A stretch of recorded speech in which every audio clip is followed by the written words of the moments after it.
Admiral Isoroku Yamamoto stood inside Combined Fleet Headquarters, the air thick with tobacco smoke and the low electric hum of radio sets buried deep behind the walls.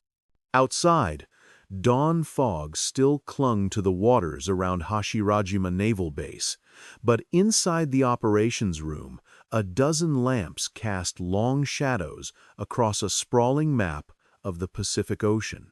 Yamamoto's presence dominated the room not because of volume or dramatic gestures, but because of his silence, the kind of silence that made other men straighten unconsciously, as though trying to match his discipline.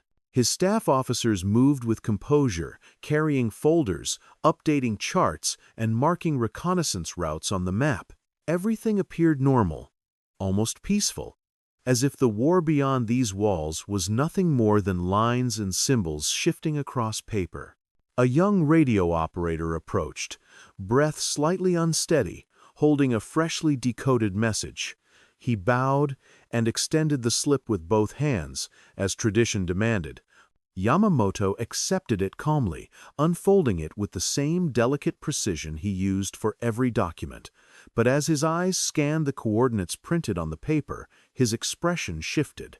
It was a tiny change, a slight hardening of the jaw, a near imperceptible narrowing of the eyes, but to those standing nearby, it felt as though the temperature in the room had dropped. Yamamoto read the final line once more. The coordinates placed American carriers far beyond any predicted range, moving in a pattern no Japanese model had calculated. This was not an error. This was something new, something dangerous. His lips parted just enough to let out a whisper so soft that only those closest to him heard it. It has begun already. The room froze. Officers paused mid-step, hands hovering above the map table, pencils suspended. Yamamoto did not look up. He did not explain. And the silence that followed stretched, grew dense, and pressed against every man in the room. To understand the weight of this moment, one must understand the towering confidence that had carried Japanese naval command into the early months of the Pacific War. For decades before this dawn, the Imperial Japanese Navy had shaped itself around a single core philosophy, the Kantai Kessen, the decisive battle doctrine. This doctrine taught that naval war would not be won through prolonged conflict, but through one catastrophic blow delivered against the enemy fleet. Japan's naval academies worshipped this theory. Its officers memorized it. Its admirals planned every major operation around it. The belief was simple and absolute. The United States Navy would advance slowly across the Pacific, exposing itself, predictable in movement and method.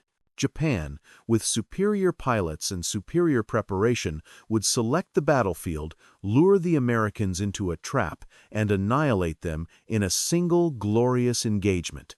Everything leading up to 1942 reinforced this worldview. Japan's pilots, hardened in years of combat over China, were the most experienced carrier aviators on Earth. Their Zero fighters dominated early skies. Their carrier strike groups operated with unmatched coordination. Their early victories, sweeping through Malaya, the Philippines, Rabaul, the Dutch East Indies, came so swiftly that they seemed to prove the doctrine flawless. American forces retreated. British ships sank. European colonies fell like paper under a torch.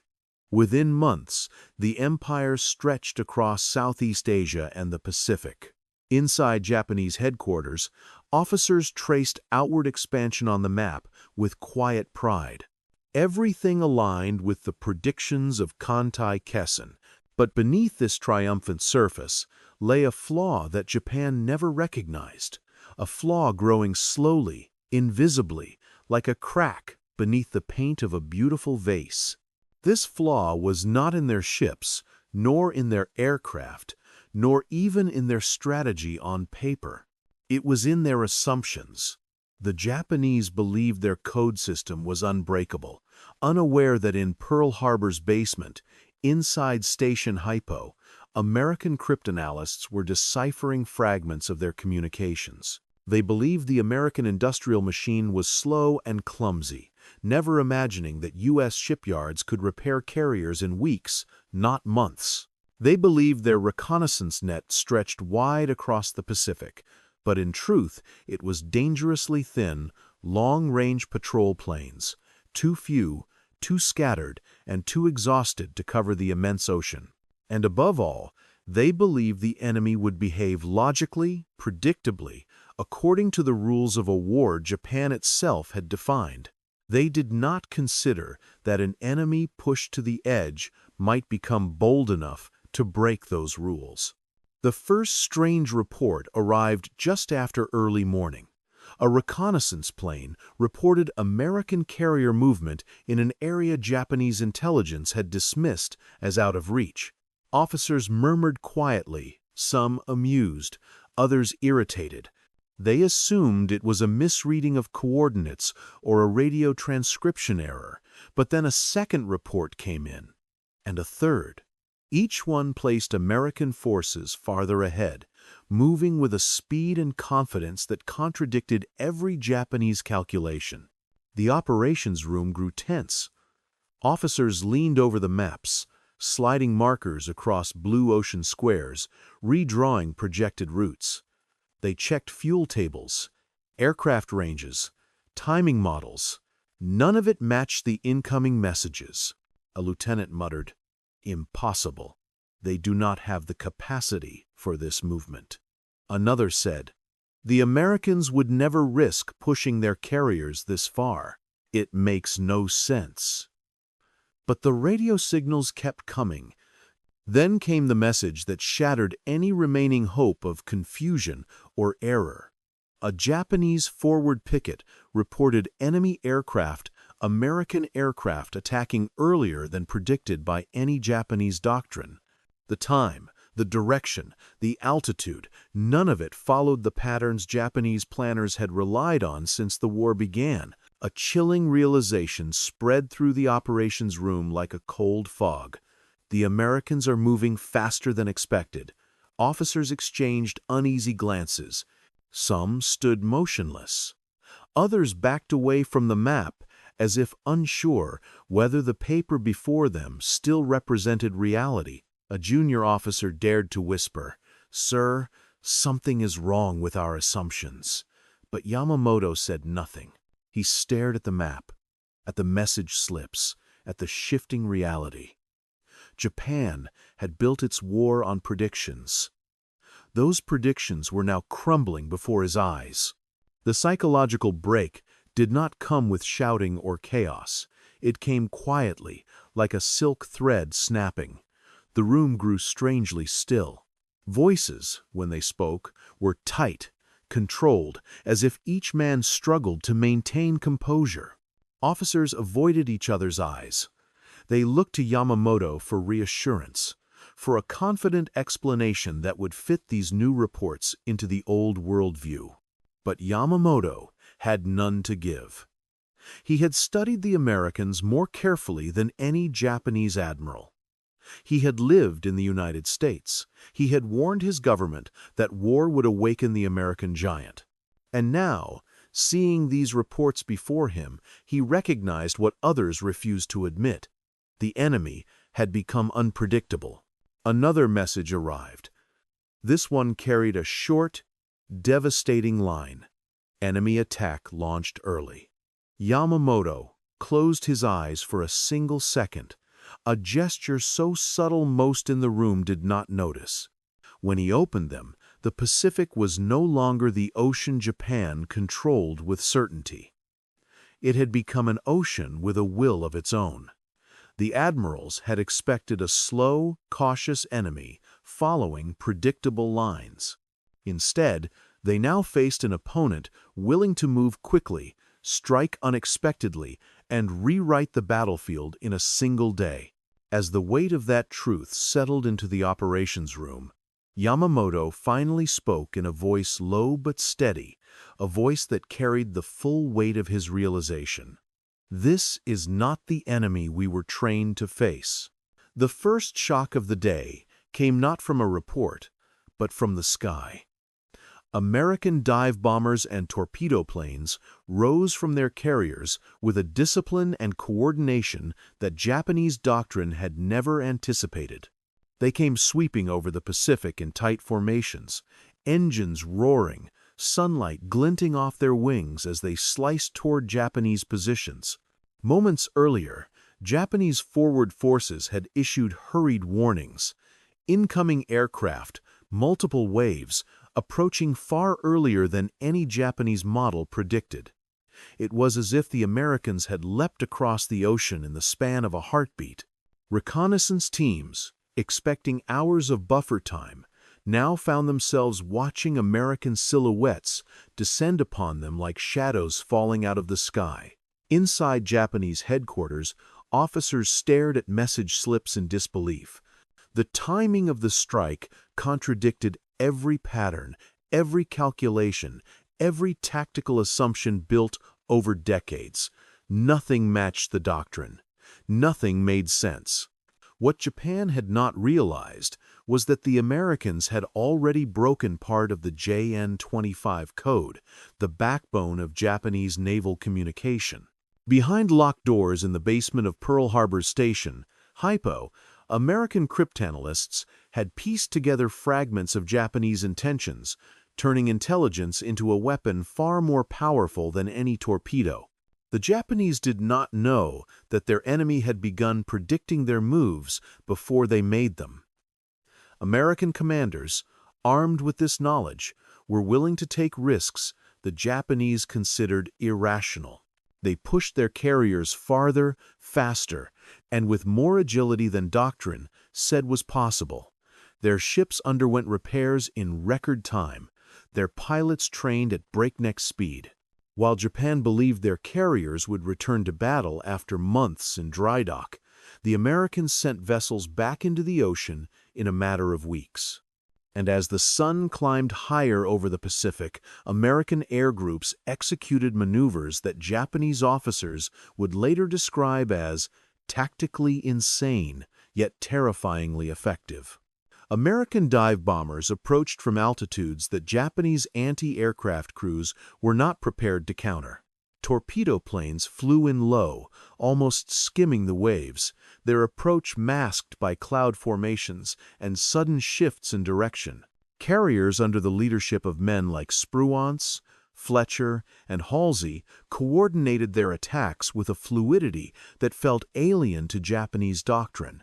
Each American carrier acted like a brain cell in a larger nervous system, firing instinctively and in perfect synchronization. For the first time in the war, the Japanese admirals saw an opponent who disregarded predictable tactics and embraced improvisation. It was not the careful, methodical American Navy they had expected. It was something new, something faster, sharper, and dangerously adaptable. Inside the combined fleet headquarters, the psychological unraveling was far more devastating than the physical damage happening on the front line. Confusion spread like a slow-moving fire. Officers crowded around the map, shifting markers, calling for new reconnaissance signals. But every update contradicted the one before it. They sent out requests to locate American carriers, but replies came back hollow. We cannot locate them. Pilots sent into search patterns reported nothing but empty ocean. Other squadrons radioed to headquarters. Our formations are scattered. We cannot regroup. Officers exchanged sharp whispers, arguing over fuel calculations, demanding to know why their planes were not finding targets that should have been easy to locate. A senior lieutenant pointed at the map in frustration and said, "Their movements do not align with our projections. It is as if they are ignoring the rules of the ocean." The room grew tense. Admiral Ugaki, Yamamoto's chief of staff, stared across the operations table with an expression of disbelief. He leaned closer to one of his aides and muttered the words that would later appear in his diary, "We are fighting ghosts." His voice carried a mixture of awe and dread. The Americans were everywhere and nowhere, striking from angles that were not predicted, disappearing before counterattacks could form. Officers contradicted one another, blaming reconnaissance failures, then weather, then communications breakdowns. But deep down, beneath the noise, a darker truth was forming. Japan was no longer dictating the tempo of the war. The counterattacks Japan launched throughout the day only deepened the crisis. Scattered squadrons scrambled to find the enemy, but many had taken off without coordinated instructions. Some aircraft wasted precious fuel circling empty sky, searching for American carriers that had already repositioned. Others flew so far beyond safe range that pilots were forced to ditch their planes into the ocean. Reports came back that pilots were exhausted, their voices strained, their formations broken. A pilot radioed with desperation, "We cannot see them. We strike at clouds." Another wrote later that it felt like fighting shadows slipping between fingers. The American carriers maneuvered with an unpredictability that left Japanese attackers frustrated and disoriented. Every failed strike chipped away at morale, and every unanswered message added another layer of fear. At headquarters, the emotional collapse grew heavier. Officers who had once spoken confidently now whispered, unable to understand how the Americans had achieved such rapid evolution. Official reports avoided using the word fear, but in private notes and diaries, Japanese staff officers began expressing thoughts that would have been unthinkable only days earlier. One officer wrote, "The ocean felt too wide today." Another wrote, "Our enemy has learned to think faster than us." The most haunting line came from a senior strategist. "We saw the future, and it did not favor the empire."